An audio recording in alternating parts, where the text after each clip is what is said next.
Hello everyone, I am Epahi Borua and welcome to this MOOC on heritage tourism. In this session, we begin with origin of early travels, where we explore how travel began in human history long before tourism became an organized industry. When we talk about tourism, we think of holidays, leisure, and sightseeing. But travel did not begin as recreation. The earliest journeys were motivated by faith, trade, exploration, and learning. Human beings have always moved, sometimes to survive, sometimes to discover, and often to connect with something greater than themselves. So, in this lecture, we will discuss firstly the origin of travel and tourism, secondly, the four major types of early travels, namely religious tours, commercial tours, expeditional tours, and academic or learning tours. And finally, we'll discuss how these travel patterns shaped cultural heritage, particularly in India and Assam. Travel is as old as civilization itself. Before maps, before roads, before kingdoms, human beings moved across landscapes to find food, water, and safer environments. But gradually, travel took on new meanings. Once early societies formed, people began traveling to worship, to trade goods, to explore unknown lands, and to seek knowledge. These early journeys shaped the cultural and intellectual foundations of human civilization. Humans have been moving across regions for a number of reasons since the beginning of time, including spiritual, economic, intellectual, and exploratory ones. What started out as a quest for survival eventually transformed into intentional travels that influenced economic networks, cultural exchanges, and the collective human legacy. Religious pilgrimages, when faith and devotion motivated people and communities to go on protracted and frequently difficult travels, are the origin of heritage tourism. In addition to strengthening spiritual identity, pilgrimages to holy places like the Ganga, Mecca, Jerusalem, or Bodh Gaya promoted cross cultural interaction and the sharing of customs, ideas, and artwork. At the same time, early travel was greatly aided by business. Interactions between various civilizations were encouraged by the construction of commercial routes such as the Silk Road, the Spice Route, and marine connections across the Indian Ocean. These pathways greatly contributed to the legacy of global connection by serving as conduits for knowledge, language, and cultural dissemination, in addition to material exchange. Another aspect of early travel was distinguished by scientific and territorial expeditions. During their explorations and conquest, kings, explorers, and adventurers left behind documents that were incorporated into historical memory and the collective legacy. Such excursions sparked fresh conversations between far flung cultures and expanded the knowledge of geography. One characteristic of early intellectual history was the use of travel for educational purposes. In search of wisdom and knowledge, ancient academicians and students travel across areas such as those who went to Alexandria, Taxila, or Nalanda. These educational hubs developed into philosophical, scientific, and artistic melting points that enhance the educational legacy of the world. Travel thus has developed from a necessity to a legacy of shared civilization, reflecting humanity's never ending search for purpose, adventure, and exchange. A pilgrimage to a holy site was not merely travel, it was a way of expressing faith and identity. Trade routes were not just exchanges of goods, they were exchanges of ideas, art forms, music, languages, and technologies. Expeditions led to the discovery of new lands and new people. Learning travels built great centers of scholarship like Nalanda, Athens, and Cordoba. So, travel evolved from a basic need to a shared cultural legacy, one that forms the basis of heritage tourism today. Let us begin with religious travel, the earliest and most widespread form of organized human travel.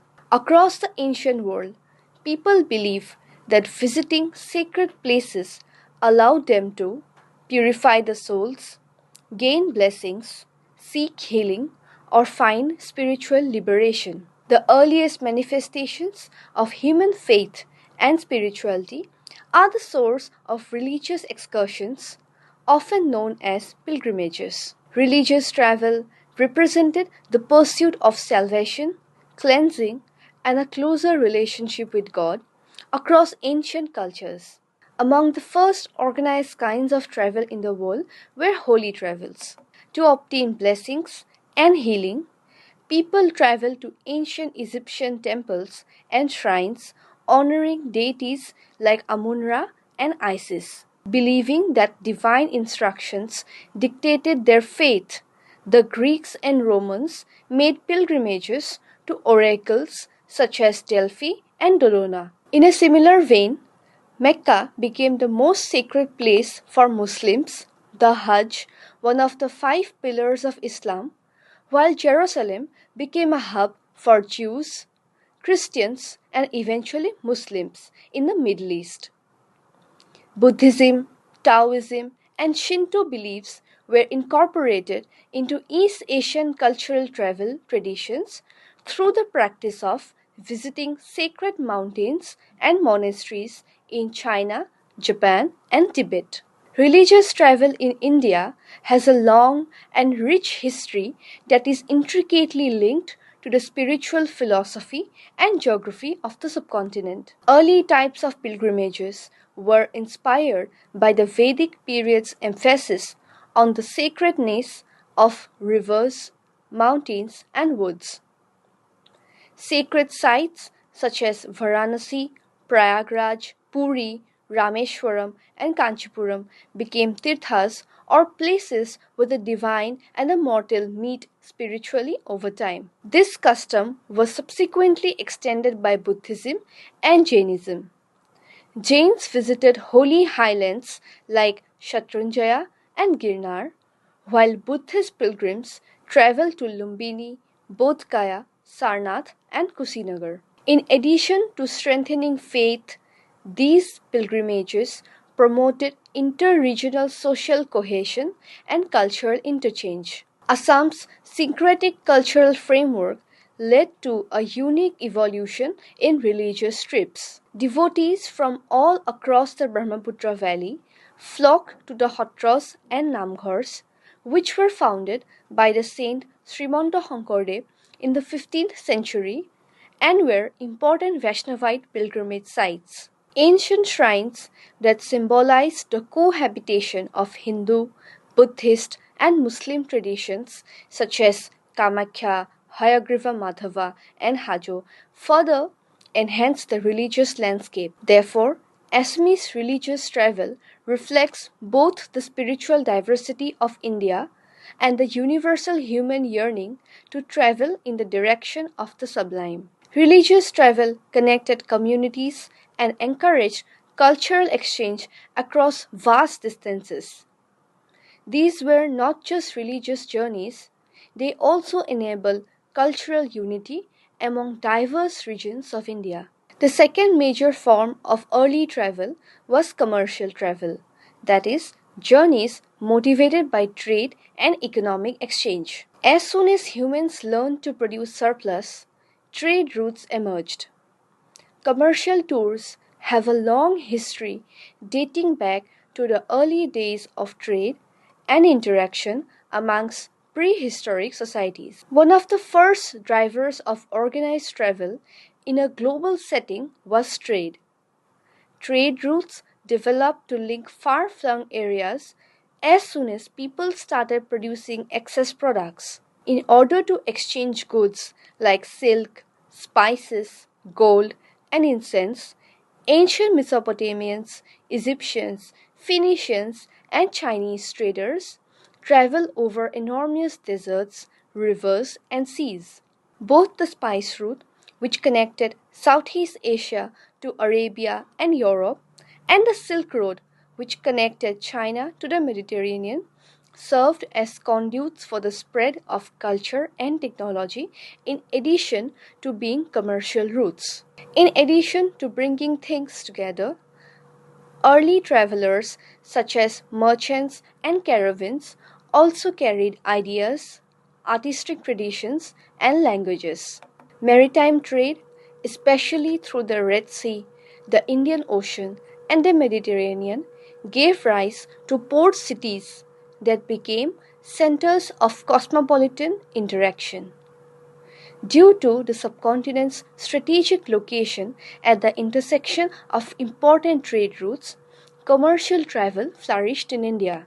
Evidence of marine trade with Mesopotamia and the Persian Gulfs dates back to the ancient Indus Valley civilization, which demonstrated a sophisticated system of transit focused on commerce. India's domestic and international trade grew significantly throughout the Mauryan and the Gupta eras.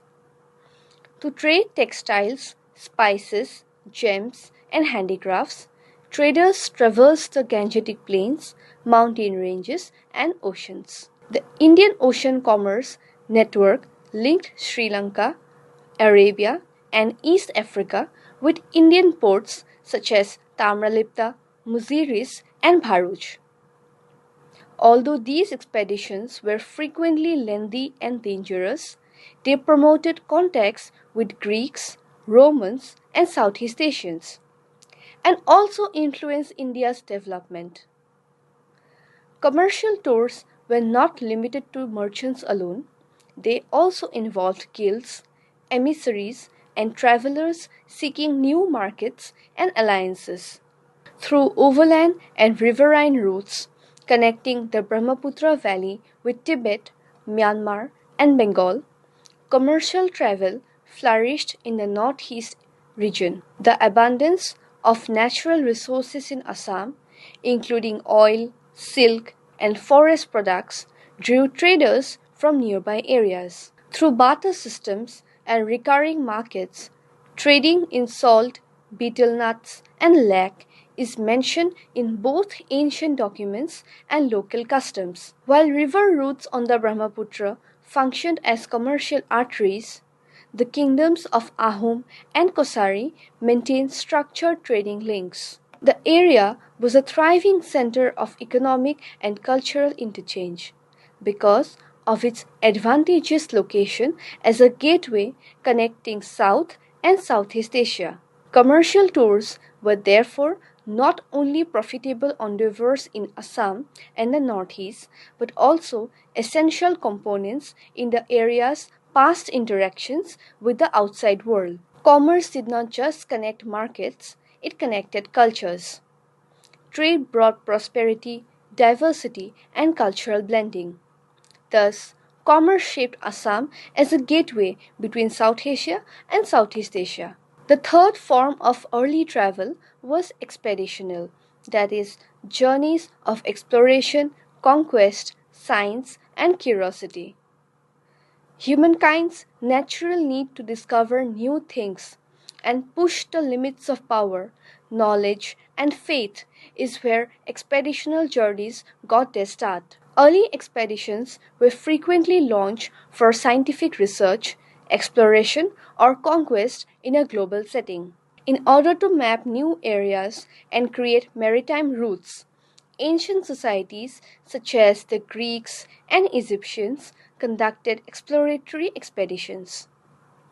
In addition to expanding Greek dominion, Alexander the Great's exploits during the classical era allowed for extensive cultural contacts between Europe and Asia. Great expeditions led by explorers like Marco Polo, Ibn Battuta, Christopher Columbus, Vasco da Gama, and Ferdinand Magellan rose to prominence during the medieval and early modern eras. These expeditions brought far-flung continents together, altered the global landscape, and signaled the start of international contact. Expeditions were also scientific and spiritual in nature. Monks, scholars, and naturalists traveled to study flora, fauna, and cultures, laying the foundation for early anthropology and geography. India has a rich and varied history of international travel. Rulers, academicians, and religious leaders have traveled throughout history in order to discover new lands, build empires, or gain knowledge.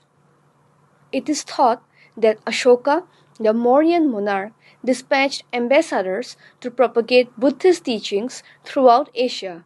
They were essentially spiritual and cultural journeys. Indian explorers such as Fa Hien and Huenzhang documented their journeys to and from India during the Middle Ages, offering important insights into the socio-religious life of the nation. Expeditions grew increasingly structured and frequently scientific during the Mughal and colonial eras. To record the land's abundant resources, topography, and inhabitants, British administrators, geographers, and botanists conducted surveys and mapping expeditions such as those conducted by the Asiatic Society and the Great Trigonometrical Survey of India. Expeditionary tours in Assam and the Northeast were influenced by both local and foreign factors. In order to protect commerce and defensive channels, the Ahom monarchs often dispatched expeditions to investigate nearby territories. River networks, hill passes, and wooded areas were mapped with the aid of these royal expeditions. Tea, oil, and coal resources were discovered during the colonial era as a result of the vast expeditions that British officials like Francis Jenkins and Alexander Bruce made into Assam and the nearby hill regions. The region's biological and cultural richness was simultaneously documented by ethnographic and botanical missions. In order to support linguistic and ethnographic research, missionaries also made exploratory trips into isolated tribal regions. Thus, in Assam, expeditional tours not only advanced geographical knowledge but also revealed the region's vital role as a cultural and ecological frontier linking South and Southeast Asia. Thus, expeditions expanded geographical knowledge and highlighted Assam's role as a cultural crossroad.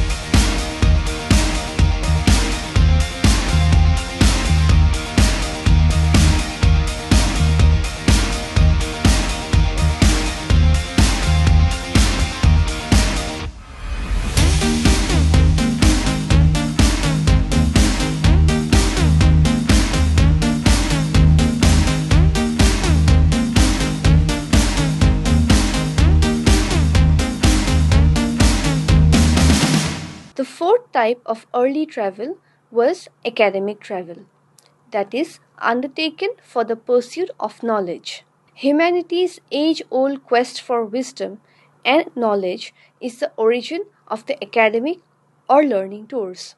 Globally speaking, the practice of traveling for intellectual and educational advancement dates back to antiquity.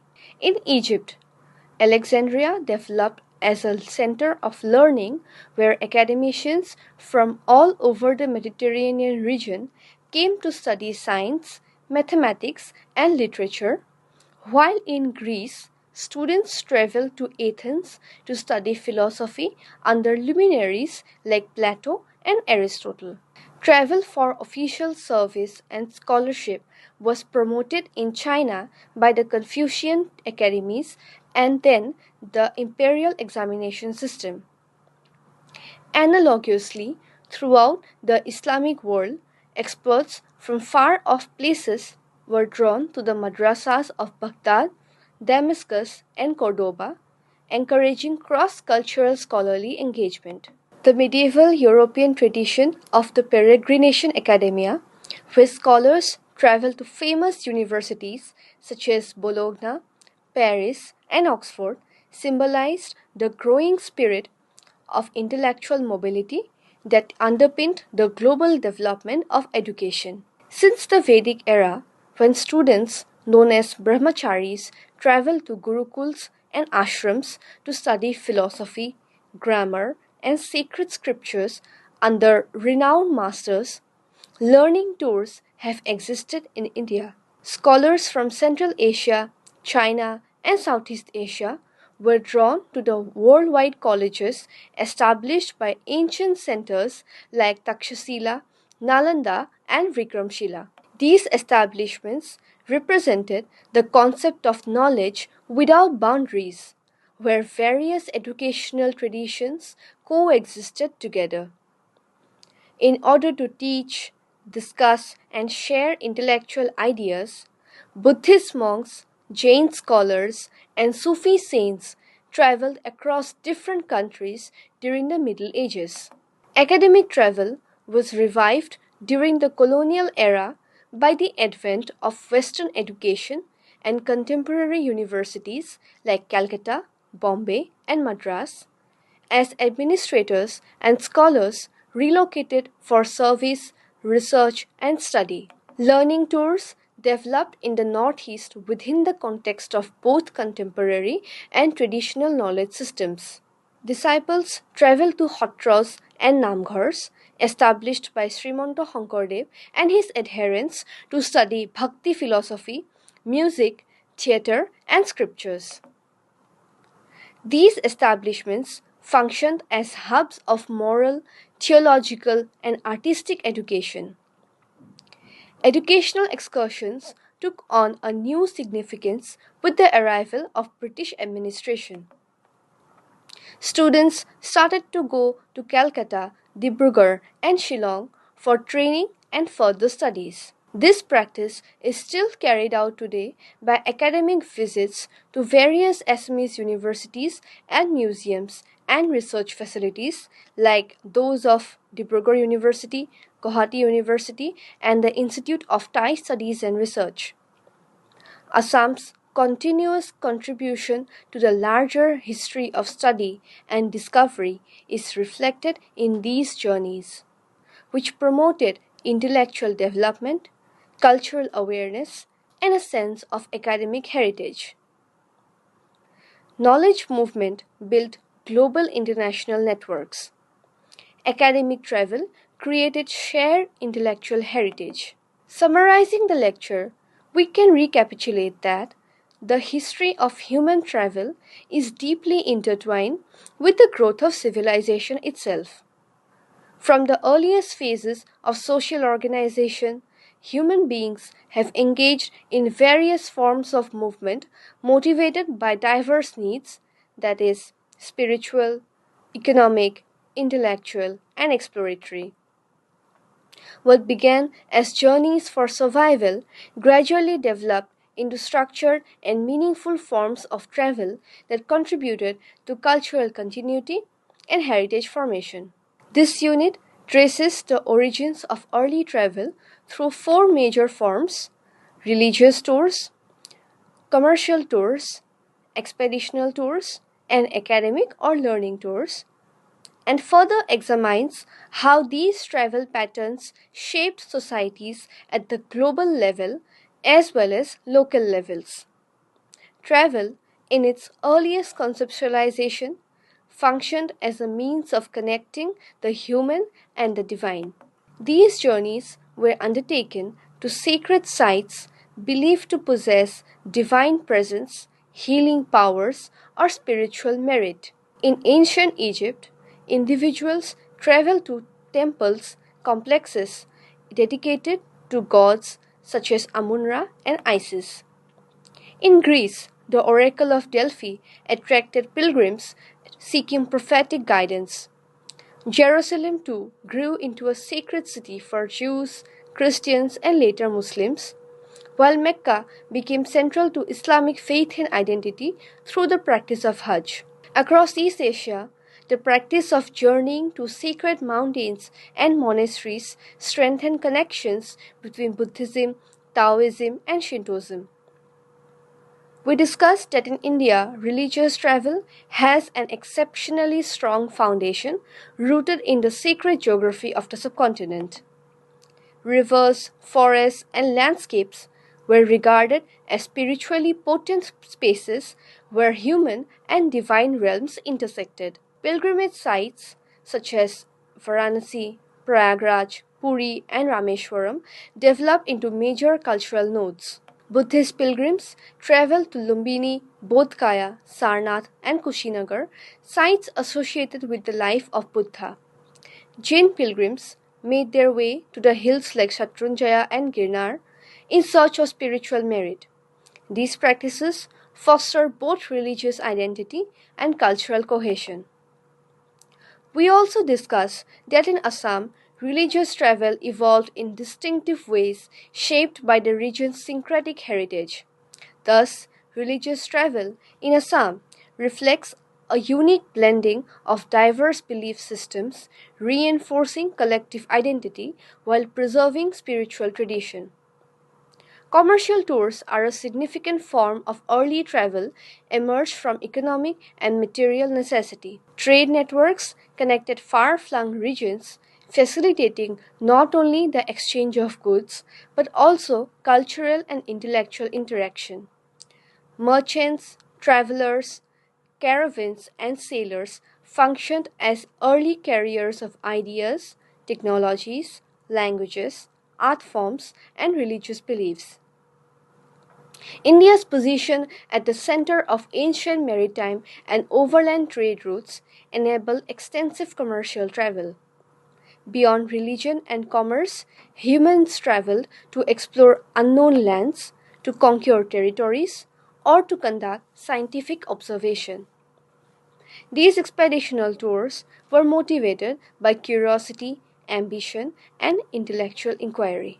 Finally, we discuss that academic or learning tours formed an essential part of intellectual and cultural history. The evolution of human travel, whether rooted in faith, commerce, exploration, or knowledge, reveals a continuous journey of cultural enrichment and heritage formation. While religious tours highlighted the spiritual aspirations of humankind, connecting distant societies and through sacred values and devotional practices, commercial travels facilitated the growth of economic networks, enabled cross-regional mobility, and transformed marketplaces into vibrant cultural meeting points. Expeditional tours expanded geographical awareness and reshaped global histories through encounters, discoveries, and scientific inquiry. Likewise, academic and learning tours nurtured intellectual exchanges, allowing knowledge to transcend borders and generating a collective wisdom that continues to inspire modern education. When viewed together, these forms of heritage travel demonstrate that movement has always been central to human progress. Each type of travel contributed uniquely to shaping civilizations by spreading ideas, technologies, belief systems, and artistic traditions. Heritage tours are thus not only remnants of the past, but active links that help contemporary societies understand their rich historical legacy. The evolution of early travel illustrates how movement has been central to the growth of civilization. Each form of early travel contributed to shaping cultural identity, social structures, and intellectual traditions.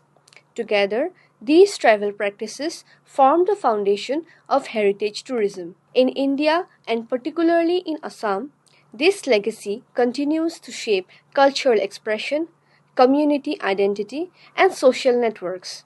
Heritage tourism today is not merely a contemporary industry, but also a continuation of ancient human impulses to explore, to connect, and to learn.